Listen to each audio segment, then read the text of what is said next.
ще групирам повече въпроси по отношение на закона за българското гражданство. Тук има повече въпроси по темата и най-главният, който е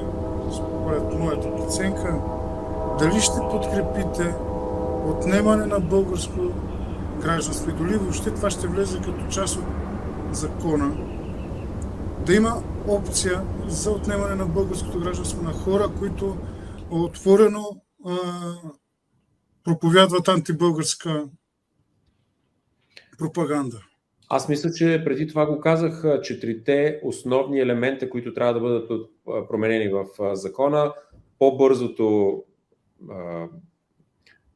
протичане на този процес с увеличаване на административния капацитет на Министерството на правосъдието, след това церемония при връчването с снимка през знамето и герба, след това публичен регистър на тези, които са получили от 2001 година насам. И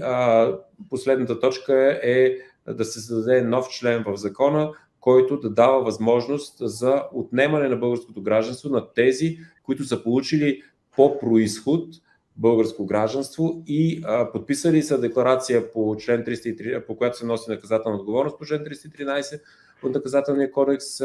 като са се декларирали в тази декларация като етнически българи и постфактум след това, след като са получили българското гражданство и българските документи, са започнали с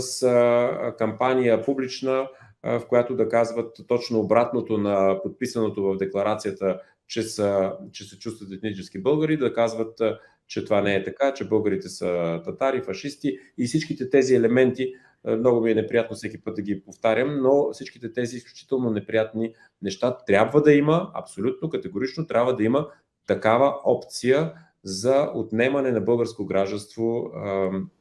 която е по произход.